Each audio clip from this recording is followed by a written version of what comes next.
Iran இப்போ Beast மோடுக்கு மாறி இருக்கு. இஸ்லாமியர்களுடைய புண்ணிய மாதமான ரமதான் மாதத்துல தான் இஸ்ரேலும் யுஎஸும் ஈரான் மேல அந்த தாக்குதல் ஆரம்பிச்சாங்க. அதனால அந்த நேரத்துல அந்த புண்ணிய மாதம் அப்படின்றதுனால கொஞ்சம் ஈரான் அடக்கி வாசிச்சுக்கிட்டு இருந்தாங்க.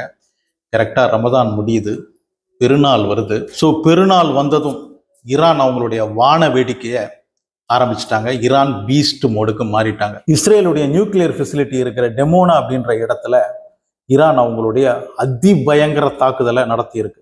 By God's will, Iran's festive year's blow has slammed into Israel with devastating force. Benjamin Netanyahu himself admits it was a difficult evening as wave after wave of Iranian missiles pounded Israeli territory. டெமோனா அராத் அப்படின்ற அந்த இடம் நாசமாயிருக்கு. அதை பற்றி தான் இந்த வீடியோவில் பார்க்க போகிறோம். அதுக்கு முன்னாடி அனஸ்டூடென்ட் சேனலை சப்ஸ்கிரைப் பண்ணி வச்சுக்கோங்க. வீடியோ முழுவதும் பாருங்கள். கடைசியில் உங்கள் கருத்தையும் கமெண்ட்ல சொல்ல மறந்துடாதீங்க. இப்படி ஒரு தாக்குதலை இஸ்ரேல் எதிர்பார்க்கல, நெதன்யாகவும் எதிர்பார்க்கல. நெதன்யாகு உயிரோட இருந்தாருன்னா, ஏன்னா இப்போ ஒரு ஏஐயா இல்லை உண்மையான மனுஷனா ஒன்றும் புரியல. வேற மாதிரி அது அவர் பக்கம் அது ஒரு நியூஸ் தனியாக போய்கிட்டு இருக்கு. ஆனால் இந்த அடி இருக்கு பாருங்க, இந்த டிமோனா அராத் இந்த ரெண்டு இடத்துலையும் ஈரான் வச்சு செஞ்ச அந்த ஒரு தாக்குதல் இருக்கு பாருங்க. கண்டிப்பாக இஸ்ரேல் யோசிக்க ஆரம்பிச்சிருப்பாங்க, நாம நினைச்ச ஈரான் இது கிடையாது, இவங்க வேற ஏதோ வச்சிருக்கிறாங்க, வேற ஏதோ செஞ்சுக்கிட்டு இருக்காங்க அப்படின்றது இப்போ புரிய ஆரம்பிச்சிருக்கு. இந்த நியூக்ளியர் ஃபெசிலிட்டி பக்கத்துல அங்க போட்டிருக்காங்க. அதாவது நாங்க இப்ப அடிச்ச இடத்துல இருந்து 13 கிலோமீட்டர் தரணும் உன்னுடைய நியூக்ளியர் ஃபெசிலிட்டிஸ். அப்போ எங்களுக்கு எவ்வளவு நேரம் ஆகும் அதை தாக்குறதுக்கு அப்படின்றத நீயே கணக்கு போட்டுக்கோ அப்படின்னு சொல்ற மாதிரி இருந்தது இந்த தாக்குதல். ஈரான் வந்து இஸ்ரேல் டிமோனா அந்த அராத் இடத்துக்கு வச்சு செஞ்ச அந்த ஒரு மிசைல் தாக்குதல். ஈரான்ல இருக்கிற நதான்ஸ் நியூக்ளியர் ஃபெசிலிட்டியில நாம தாக்குதல் நடத்தினா ஈரான் மிரண்டுறோம், பயந்துருவாங்க, இந்த போர்லேருந்து பின் வாங்கிடுவாங்க அப்படின்னு நினச்சி அந்த ஒரு தாக்குதலை இஸ்ரேல் நடத்தினாங்க. ஆனால் அதுக்கு அவங்க பதிலடி எப்படி இருந்ததுன்னா, பயப்படுறதுக்கு நீ நினைக்கிற அந்த மாதிரி நாடுகள்லாம் நாங்கள் கிடையாது, நாங்கள் அதுக்கு பதிலடியாக என்ன பண்ணுறோம் பாரு, நீ பயங்கர சேஃப்னு நினச்சிக்கிட்டு இருக்க பாரு, உன்னுடைய டிமோனா அராஜ், அதாவது உன்னுடைய நியூக்ளியர் ஃபெசிலிட்டி இருக்கிற அந்த இடம், அந்த இடத்த நான் அடித்து காட்டுறேன் பார்க்குறியா அப்படின்னு அடித்து காட்டியிருக்கிறாங்க. நீ இந்த பயமுறுத்துற வேலையெல்லாம் இங்கே வச்சுக்காத, நீ பழி வாங்கினா உன்னை பழிக்கு பழி நான் வாங்குறேன் அப்படின்னு சொல்லிட்டு தான் இந்த ஒரு அடி அங்கே கொடுத்துருக்காங்க. இப்போ டிமோனா அராஜ் அங்கே அடித்த அடி இருக்கு பாருங்க, அது வந்து இஸ்ரேல் காலத்துக்கும் மறக்காது. மெயினாக நெதன்யாகு நான் சொல்கிற மாதிரி உயிரோடு இருந்தாருன்னா சாவர வரைக்கும் மறக்க மாட்டேன், இனிமேல் சாவர வரைக்கும் மறக்க மாட்டேன். வெரி டிஃபிகல்ட் ஈவினிங் அப்படின்னு நெதன்யாகுடைய வாயிலிருந்து வரணும் அப்படின்னா, அதாவது அவர் உயிரோடு இருந்தாருன்னா, திருப்பியும் சொல்கிறேன், நெதன்யாகுடைய வாயிலிருந்து வெரி டிஃபிகல்ட் ஈவினிங் அப்படின்னு அந்த தாக்குதலுக்கு அப்புறம் சொல்லணும் அப்படின்னா, உண்மையிலேயே அவங்க சொல்றதை விட எவ்வளவோ பெரிய தாக்குதல் அங்கே நடந்திருக்கு. ஏன்னா இப்போ கூட பாருங்க, இந்த ஒரு மிகப்பெரிய தாக்குதல் நடந்ததுக்கு அப்புறமும் நெதன்யாகுவே வெரி டிஃபிகல்ட் ஈவினிங் அப்படின்னு சொன்னதுக்கு அப்புறமும் எத்தனை பேருக்கு காயம் அப்படின்னா 180 பேருக்கு காயம். ஆனால் இது வரைக்கும் அவங்க ஒரு கேஷுவாலிட்டி கூட கிடையாது, யாரும் இறக்கல அப்படின்னு சொல்றாங்க. இந்த தாக்குதல்ல படுகாயம் அடைஞ்சவங்க இருக்காங்க, ஒரு 40-50 பேர் படுகாயம் அடைஞ்சவங்க இருக்காங்க. அதுல வேற ஒரு விஷயத்தை ஹைலைட் பண்ணி சொல்றாங்க, ஒரு 10 வயசு பையனுக்கு மிகப்பெரிய காயம் ஏற்பட்டிருக்கு இந்த ஒரு தாக்குதல் அப்படின்னு திருப்பியும் இஸ்ரேலுடைய அந்த நியூஸ் சேனல்கள் எல்லாம் வந்துகிட்டு இருக்கு. இந்த ஒரு தாக்குதலில் ஒரு 10 வயது பையன் தாக்கப்பட்டிருக்கான் அப்படின்னு அதை ஹைலைட் பண்ணி சொல்றீங்களே, நீங்க நடத்துன தாக்குதலில் 160 குழந்தைங்க, இந்த ஸ்கூல்ல படிச்சுக்கிட்டு இருக்கிற குழந்தைங்கள இந்த ஸ்கூல்ல பாம்பு போட்டு இந்த டோமோஹாக் அப்படின்ற அந்த ஒரு தாக்குதலில் இறந்து போனாங்களே, அதையும் பெருசா பேசவே இல்லை. நான் இது சரி அது சரி அப்படின்னு சொல்ல வரல. ஒரே ஒரு குழந்தைக்கு காயப்படும் போதே இப்படி வலிக்குதே, ஒரே இடத்துல மொத்தமா இருக்கிற ஒரு இடத்துல ஒரு ஸ்கூல் மேல ஒரு தாக்குதலை நடத்தியிருக்கீங்களே, அப்போ அவங்களுக்கும் அங்க இருக்கிற பெற்றோர்களுக்கும் இருக்கிறது குழந்தைங்க தானே, அந்த குழந்தைங்களுக்கும் உயிர் தானே இருந்திருக்கு, இப்போ வலிக்குதில்ல உங்களுக்கு. அப்போ யோசிச்சிருக்கணும் எந்தெந்த இடத்துல தாக்குதல் நடத்தணும் அப்படின்னு யோசிச்சிருக்கணும். 2 நாடுக்கும் போர் நடக்குது அப்படின்னா அது அவங்களுடைய மிலிட்ரியை சார்ந்திருக்கிற தாக்குதலாக இருக்கணுமே தவிர இந்த மாதிரி பொதுமக்கள் மீது தாக்குதல் நடத்தக்கூடாது. அப்படி நடத்தினா அது திருப்பியும் அடிப்பாங்க அப்படின்ற அந்த ஒரு சிந்தனை இருக்கணும். அதாவது இஸ்ரேல் என்ன நினைச்சுக்கிட்டு இருந்தாங்கன்னா, தாக்குதல்ல அமெரிக்கா தடுக்கிறதுல நாங்க தான், எங்களை மாதிரி டிஃபென்ஸ் சிஸ்டம் வேற கிடையாது, உலகத்திலேயே கிடையாது அப்படின்னு நினைச்சுக்கிட்டு இருந்தாங்க. இந்த அயன் டூமை பத்திலாம் சொல்லிட்டு இருந்தாங்க பாருங்க. அந்த 12 நாள் போர் ஒன்று நடந்தது பாருங்க, அதுலயே தெரிஞ்சு போச்சு இஸ்ரேலுடைய அயன் டூம் அப்படின்றது ஒன்றும் கிடையாது, சும்மா ஒரு பில்டப் மட்டும்தான் அதுக்கு கொடுத்துக்கிட்டு இருந்தாங்க அப்படின்னு. அப்பவே அவங்களுக்கு ஒரு பயம், ஒரு பதட்டம் இருந்தது. இந்த அயன் டூமுக்கு அப்புறம் வேற என்ன டிஃபென்ஸ் சிஸ்டம் நம்ம கொண்டு வரலாம் அப்படின்னு அவங்க யோசிச்சுட்டு இருக்கும்போது தான் ஈரானுடைய இந்த அடி. ஈரான் இப்ப என்ன பண்ணிட்டு இருக்காங்க அப்படின்னா, ஈரான் என்ன பண்ணிக்கிட்டு இருந்தது அப்படின்னா, ஒரு 20 வருஷமா எப்போ ஈராக் மீது யுஎஸ் வந்து போர் தொடுத்து ஈராக்கையே நாசம் பண்ணாங்களோ அப்பவே ஈரான் வந்து யோசிக்க ஆரம்பிச்சிச்சு, இதே நிலைமை நமக்கும் வரும். அப்போ நாம் எப்படி இருக்கணும், எதில் ஸ்ட்ராங்காக இருக்கணும் அப்படின்றத அவங்க யோசிக்க ஆரம்பித்தாங்க. அதனால் முக்கியமான செலவு, அந்த நாட்டுடைய மிக முக்கியமான செலவே இந்த ஆயுதங்களை உருவாக்குவதிலும் புதிய புதிய நவீன தொழில்நுட்பத்துடன் கூடிய ஆயுதங்களை அதே சமயத்தில் விலை கம்மியாக அதிகமான செலவு இல்லாமல் கண்டுபிடிக்கலாம் அப்படின்ற ஒரு முடிவை எடுத்து 20 வருஷமாக அந்த நாடு செஞ்சுக்கிட்டு இருந்த ஒரு விஷயம் என்னென்னா, அவங்களுடைய டிஃபென்ஸ் அந்த அளவுக்கு பலப்படுத்திக்கிட்டே இருந்தாங்க. அந்த நாடு பற்றி அவ்வளோ ஃபினான்ஷியலாக ரொம்ப கஷ்டப்படுறாங்க, மக்கள்லாம் ரொம்ப கஷ்டப்பட்டுட்டு இருக்காங்க அப்படின்னு சொல்லிக்கிட்டு இருக்கும்போது அவங்க ஒரு வேலை செஞ்சுக்கிட்டு இருந்தாங்க. ஒருபோதும் என் நாட்டை வேற ஒருத்தன் ஆளக்கூடாது, அமெரிக்காவுடைய ஆதிபத்தியம் என்னுடைய நாட்டில் இருக்கக்கூடாது, ஒருபோதும் அமெரிக்கா நம்ம நாட்டில் ஆதிபத்தியம் செலுத்தக்கூடாது, நம்ம நாட்டை ஈரானியர்கள் தான் ஆளணும். எப்படி நம்ம சீமான் சொல்கிற மாதிரி தான் ஈரானை ஒருபோதும் அமெரிக்கா அவனுடைய ஆதிபத்தியத்தை செலுத்தக்கூடாது அப்படின்ற ஒரு முடிவில் தான் அந்த 20 வருஷமாக அந்த நாட்டை காப்பாற்றுற ஒரு வேலையை தான் ஈரான் செஞ்சுக்கிட்டு இருந்தாங்க. அதோடைய ரிசல்ட் தான் இப்போ இவ்வளவு பெரிய தாக்குதல் பார்த்துருப்போம்.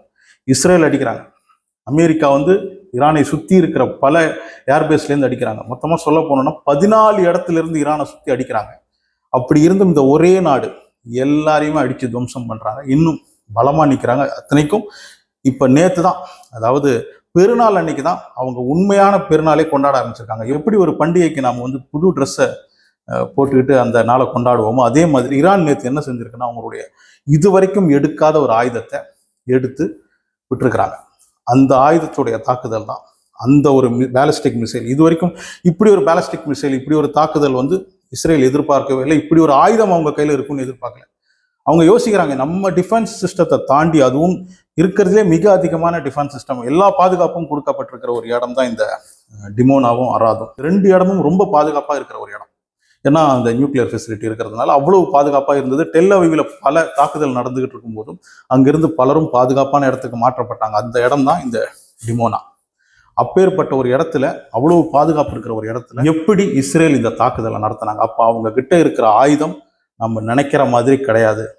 அவன் நம்மளை எல்லாம் தாண்டி ஒரு 10 வருஷம் அட்வான்ஸாக போர் ஆயுதங்களை பொறுத்த வரைக்கும் ஈரான் மற்ற நாடுகளை விட 10 வருஷம் அட்வான்ஸாக இருக்காங்க அப்படின்றத இப்போ அமெரிக்காவும் யூஎஸும் உணர ஆரம்பிச்சிருக்கிறாங்க. அதனால தான் அமெரிக்கா இப்போ ட்ரம்ப்லாம் என்ன சொல்கிறாருன்னா, நாங்கள் உங்களுடைய சுப்ரீம் லீடரை அழிச்சாச்சு, உங்களுடைய ஆயுதங்களை கிட்டத்தட்ட காலி பண்ணியாச்சு, அதனால நாங்கள் தான் இந்த போரில் ஜெயிச்சிருக்கிறோம் அப்படின்னு இப்போ சொல்ல ஆரம்பிச்சிருக்கிறாரு. அதாவது அடி வாங்குறத தாங்க முடியாமல் நாங்கள் ஜெயிச்சிட்டோம்னு ஓடிட்டு இருக்காரு. அதை சொல்லிக்கிட்டு அடி வாங்கிக்கிட்டே நாங்கள் ஜெயிச்சிட்டோம்னு சொல்லிட்டு ஓடிட்டு இருக்காரு. இஸ்ரேலால் அது முடியல. ஏன்னா இந்த போரை ஆரம்பிக்க வச்சது, ட்ரம்ப் கிட்ட பேசி ஆரம்பிச்சது நெதன்யாஹு தான். இப்போ அவரால் உயிரோட இருந்தாருன்னா, திருப்பி அண்டர்லைன் பண்ணி சொல்கிறேன், உயிரோட இருந்தாருன்னா இந்த தோல்வியை அவங்களால ஒத்துக்க முடியல. முதலாக 180 பேர் காயம் பட்ட பிறகும் ஒருத்தரும் இறக்கல, ஆனால் 180 பேருக்கு காயம் மட்டும் பட்டிருக்கு அப்படின்னு அவங்க சொல்றாங்க. அது எப்படிங்க 180 பேருக்கு காயம் பட்டிருந்தா அதில் ஒரு 50 பேராவது மரணம் அடைஞ்சிருப்பாங்கல்ல. அந்த இடத்தையெல்லாம் பாருங்க, அந்த தாக்குதல் நடந்த அந்த இடத்த பாருங்க, அந்த பில்டிங்லாம் பாருங்க, அப்படி டேமேஜ் ஆயிருக்கு.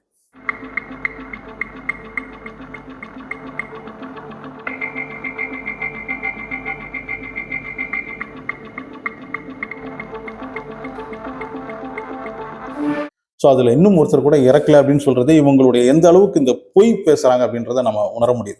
அதாவது எனக்கு தெரிஞ்சு இந்த போரை பொறுத்த வரைக்கும், இப்போ நடக்கிற இந்த போரை பொறுத்த வரைக்கும், யூஎஸ் இஸ்ரேல் ஈரான் இந்த போரை பொறுத்த வரைக்கும் உண்மைக்கும் பொய்யுக்குமான ஒரு போராக தான் நான் பார்க்குறேன். ஏன்னா இஸ்ரேல் அவங்களுடைய சுப்ரீம் லீடர் இறந்ததை ஒத்துக்கிட்டாங்க, இப்போ லாரிஜான் இறந்தப்போ ஒத்துக்கிட்டாங்க. ஆனால் அமெரிக்காவோ இல்லைன்னா இஸ்ரேலோ எந்த ஒரு மரணத்தையும் இல்லைன்னா எந்த ஒரு இழப்பையும் ஒத்துக்கவே இல்லை. நாங்கள் அப்படி பண்ணிட்டோம் இப்படி பண்ணிட்டோம், யாருக்கும் ஒன்றும் அவளை. ஏன் நெதன்யாஹு வரைக்கும் இன்னும் ஒரு உயிரோட இருக்காரா இல்லையா அப்படின்றத இன்னும் வெளியில தெரியல. அந்த அளவுக்கு அவங்களால அந்த உண்மையை ஒத்துக்கிற அளவுக்கு அவங்க கிட்ட மன தைரியம் இல்லை.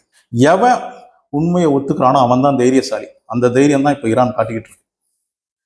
எங்களுக்கு இவ்வளோ தாக்குதல் நடக்குது, எங்கள் தலைவர்கள்லாம் இறந்து போகிறாங்க, உங்களுடைய தாக்குதலில் பல தலைவர்களை நாங்கள் இழந்திருக்கோம், ஆனால் எங்களுடைய பலத்தை நாங்கள் இழக்கலை, எங்களுடைய மக்கள் பலத்தை நாங்கள் இழக்கலை, எங்களுடைய ஆயுதங்கள் கிட்ட நீங்கள் ஜெயிக்க முடியாது, நாங்கள் வச்சிருக்கிற ஆயுதங்கள் நீங்கள் எதிர்பார்க்குற மாதிரி ஒரு விஷயமே கிடையாது அப்படின்றத தான் இப்போ ஈரான் காட்டிக்கிட்டு இருக்கு. நோன்பு டைமில் இந்த தாக்குதலை இவங்க ஆரம்பித்தாங்க, இஸ்ரேலும் யூஎஸும் ஈரான் மேலே. அந்த நேரத்துலலாம் கொஞ்சம் அடக்கி வாசிச்சுட்டு இருந்தாங்க. இன்னும் சொல்லப்போனால் தடுக்கிற வேலையை மட்டும் செஞ்சுக்கிட்டு இருந்தாங்க. கரெக்டாக பெருநாள் வருது, அப்போ காட்டுறாங்க இனிமே எந்த மாதிரியான, இது வரைக்கும் தடுத்துக்கிட்டு இருந்தோம் இல்லையா, இனிமேல் எந்த மாதிரியான தாக்குதல்லாம் நீங்கள் பார்க்க போறீங்க அப்படின்ற மாதிரி தான் அந்த ஒரு தாக்குதல் இருந்திருக்குது. வெறும் 2000 கிலோமீட்டர் ரேஞ்சில் இருக்கிற பேலிஸ்டிக் மிசைல் மட்டும்தான் ஈரான் கிட்ட இருக்கு அப்படின்னு இந்த போர் ஆரம்பிக்கிறதுக்கு முன்னாடி அதை சொல்லிட்டு தான் ஆயுதங்கள்லாம் ஒன்றும் கிடையாது, கொஞ்சம் ட்ரோன் வச்சிருக்காங்க, கொஞ்சம் மிசைல் வச்சிருக்காங்க, அவ்வளோதான், 2-3 நாளில் முடிச்சுட்டு போகிறோம் அப்படின்னு நினச்சிக்கிட்டு வந்தவங்களுக்கு நாம் நினச்சது வேற, அங்கே நடக்கிறது வேற. அவன் வச்சிருக்கிற ஐட்டம்லாம் நாம் இன்னும் 10 வருஷம் கழிச்சா தான் உருவாக்க முடியும் போல இருக்கு அப்படின்றது இப்போ தான் உணர ஆரம்பிச்சிருக்கிறாங்க. அடிக்கிறான், எங்கே அடிக்கிறான்? யூகேக்கு அடிக்கிறான், 4000 கிலோமீட்டர் தள்ளி அடிக்கிறான். யூகேல இருக்கிற அமெரிக்கன் பேஸ் அடிக்கிறான் இங்கேருந்து. அதெல்லாம் அவங்க எதிர்பார்க்கவே இல்லை, இவ்வளோ தூரம்லாம் வருமானு. இப்போ ட்ரம்ப்புக்கு என்ன பயம் வந்திருக்குன்னா, 4000 கிலோமீட்டர் தாண்டி இருக்கிற யூகேல இருக்கிற அமெரிக்கன் பேஸை அடிக்கிறான் அப்படின்னா அவன் ஒரு வேளை அமெரிக்கா வரைக்கும் கூட வர்ற அளவுக்கு மிசைல் அவன் வச்சிருப்பானோ, ஒரு 10,000-12,000 கிலோமீட்டர் ரேஞ்ச் இருக்கிற மிசைலை கூட, பேலிஸ்டிக் மிசைல் கூட அவன் வச்சிருப்பானோ அப்படின்ற ஒரு பயம் ட்ரம்ப்புக்கு வர ஆரம்பிச்சு. அப்படிலாம் அவன் ஒரு தாக்குதல், ஒரே ஒரு தாக்குதல் அமெரிக்காவுக்குள்ளெல்லாம் நடந்து போச்சுன்னா அவ்வளோதான், ட்ரம்ப்பை அங்கே இருக்கிற மக்களே பாக்கியெல்லாம் செஞ்சு முடிச்சிருவாங்க. இப்படி ஒரு போர் உனக்கு எதுக்கு? உனக்கும் ஈரானுக்கும் என்ன பிரச்சனை? ஒரு பிரச்சனையும் இல்லை. அது இஸ்ரேல் ஈரான் பிரச்சனை. அதில் நீ ஏன் கலந்துக்கிட்ட? எத்தனை போர் வீரர்களை நம்ம இழந்திருக்கிறோம். நமக்கு பெருமையாக இருந்த ஜெரால்டு ஃபோர்ட் அது மேலேயே தாக்குதல் நடத்தி இப்போ அதை வந்து அந்த ஜெரால்டு ஃபோர்டை மாட்டு வண்டி இழுத்துக்கிட்டு போகிற மாதிரி கடலில் இழுத்துக்கிட்டு போயிருக்கிறாங்க இப்போ அதை ரிப்பேர் பண்ணுறதுக்கு. அந்த மாதிரி அடி விழுந்திருக்குது. ஸோ இதெல்லாம் பார்க்கும்போது உலகத்திலேயே மிக பலம் வாய்ந்த ஒரு நாடு அப்படின்ற அந்த பேரை வந்து சுத்தமாக இல்லாமக்கிட்டாங்க ஈரான். அட்லீஸ்ட் இன்னும் சில பேர் நம்பிக்கிட்டு இருக்காங்க, நம்ம பெரியாள் அதை கொஞ்சம் நஞ்சம் பேருடைய நம்பிக்கையாவது காப்பாற்றுவோம் அப்படின்னு நினச்சிக்கிட்டு தான் இப்போ இந்த போர்லேருந்து பின்வாங்கலாம் அப்படின்னு அவங்க யோசிச்சுக்கிட்டு இருக்காங்க. இந்த பக்கம் இஸ்ரேலை இவங்க விடுறதாவும் இல்லை. ஏதோ ஒரு முடிவோட இருக்காங்க. பேச்சுவார்த்தை யார் கூடயும் நடத்த முடியாது, அந்த மாதிரி பேச்சுவார்த்தை நடத்துற மாதிரி ஒருத்தரும் இப்போ ஈரான்ல கிடையாது. ட்ரம்ப்பை பொறுத்த வரைக்கும் தோத்து ஓடிக்கிட்டே நாங்கள் ஜெயிச்சிட்டோம் அப்படின்னு சொல்லிக்கிட்டு இருக்காரு. ஆனால் ஈரான் நீங்கள் எப்போ எந்த ஆயுதத்துடன் எந்த ஒரு பிளானுடன் எப்படி வேணா வாங்க, அதுக்கான பதிலடி எங்கள் கையில் இருக்குது, அதுக்கான ஆயுதங்கள் எங்கள் கையில் இருக்குது அப்படின்ற மாதிரி கெத்தான் நின்றுட்டு இருக்காங்க. இந்த ஸ்ட்ரைட் ஆஃப் ஹார்முஸை இன்னும் 48 மணி நேரத்தில் எல்லா நாடுகளுக்கும் திறந்து கொடுக்கலன்னா, எல்லா கப்பலும் போகிறதுக்கு அனுமதி கொடுக்கலன்னா ஈரானை மொத்தமாக நாங்கள் இருட்டாக்கிடுவோம் அப்படின்லாம் ட்ரம்ப் சொல்லிட்டு இருக்காரு. அதாவது ஃபுல் பலத்துடன் அமெரிக்கா இருக்கும்போது தான், எல்லா பேஸுமே ஆக்டிவாக இருக்கும்போது தான், எல்லா பேஸ்லையுமே அவ்வளவு விமானங்களும் அவ்வளவு போர் வீரர்களும் இருக்கும்போது தான் அந்த ஜெரால்டு ஃபோர்டும் அப்ரஹாம் லிங்கனும் எல்லாமே ரெடியா இருந்த நேரத்திலேயே வந்து ஈரான் வந்து இந்த போடு போட்டு இவங்களை அடிச்சு துரத்திருக்காங்க அப்படின்னும் போது இப்போ அந்த பேஸ்ல எல்லாம் ஆளுங்களே கிடையாது, எல்லா பேஸும் காலியாக தான் இருக்குது. 1-2 இடத்துல இருந்து தான் ஏதோ கையில் இருக்கிற ஒரு ஆயுதத்தையோ 2 ஆயுதத்தையோ விட்டு அடிச்சுக்கிட்டு இருக்காங்க.